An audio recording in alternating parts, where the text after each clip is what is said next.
انا بقى نفسي اعرف ليه وعلشان ايه واقفين عليها بالطابور، وقال بتشتروا الطبق الواحد ب55 جنيه؟ ارمي الدقيق في الميه المغليه وارتاحي طول الشتاء. ايوه والله هترتاحي طول الشتاء. انا عارفه ان الطريقه دي انت ما شفتهاش ولا حتى جربتها قبل كده، بس لو قلت لك بقى ان هي هتكون زي الجاهزه يبقى انا والله بكذب عليكي، لان طبعا هتكون احسن وانضف. ويكفي بس ان انت هتعمليها في اقل من 10 دقايق وبدون فرن. يلا بينا نشوف طريقتنا، واتمنى ان هي لو عجبتكم ما تبخلوش عليا بلايكاتكم الحلوه. طاسه وفيها كوبايه واحده من الميه من الحنفيه، ربع معلقه من الملح، معلقتين بالعدد كده من الزيت، ناخدهم على النار لغايه ما يبداوا ان هم يدخلوا معايا في غليان بالشكل ده.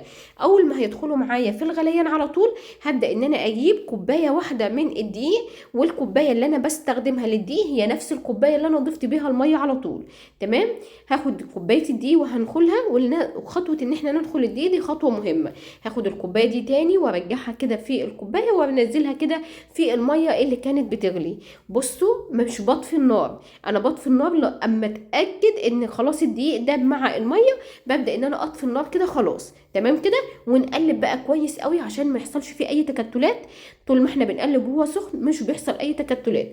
طبعا بعد كده بنزله من الطاسه واخده في طبق، وبفضل اقلب طبعا بالمعلقه السيليكون، لان دلوقتي العجينه سخنه جدا عشان احنا في الشتاء دلوقتي، فالعجينه مش بتغيب ونبص نلاقيها هدت، انما في الصيف بتغيب شويه.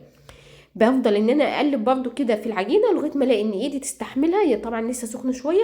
اول ما ايدي بتستحملها بكمل عجن فيها، وكل ما بتعجني فيها بتلاقي الملمس بتاعها انعم من الاول كمان. طيب بتاخد عجنه قد ايه؟ اقل من دقيقه ونص او دقيقتين. خلاص العجينه اختبرتها ولقيتها ما شاء الله ما بتشقاش.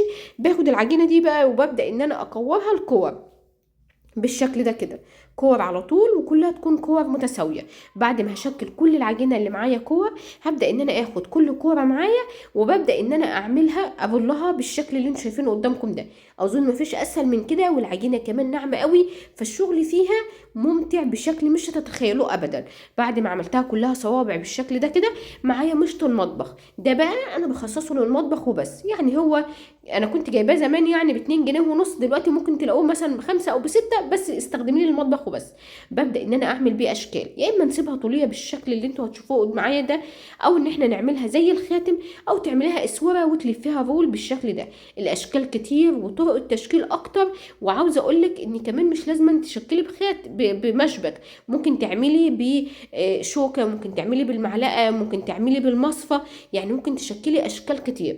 المهم ان احنا هنشكلهم بالشكل ده كده، وبعدين هسيبهم على جنب، وهنعمل السيرب او الشربات اللي هيكون عباره عن كوبايه من السكر، كوبايه الا ربع من الميه، برفعهم على النار. بعد دقيقه واحده هيبداوا ان هم يغلوا معايا. اول ما يغلوا هبدا ان انا انزل بعصير نص ليمونه، وانزل بالليمونه كامله، عشان ليمونه صحيحه كده عشان تديني الريحه العطريه بتاعتها. تمام. سبت بقى السيرب على جنب عشان يهدى ويبرد معايا، وجبت هنا كوبايه من الزيت او كوبايه الا ربع من الزيت، سخنتها كويس قوي. والخطوه دي مهمه، ان لازم ننزل الحلوه دي في زيت يكون سخن كويس. ننزل بقى بيه ونقلب بقى نقلبهم كده مرتين او 3 عشان كلهم ياخدوا اللون الذهبي الجميل اللي انتم شايفينه قدامكم ده. والسيرب انا كنت نزلته بقى في طبق عشان يبرد بسرعه، وبخرج بقى الحلوى على الشربات على طول. ما بتشربش معاكي ولا نقطه زيت، ما شاء الله اللهم بارك. ومقرمشه لاخر واحده. شايفين كل الكميه دي؟ كوبايه دقيق، كوبايه ميه، معلقتين 2 من الزيت.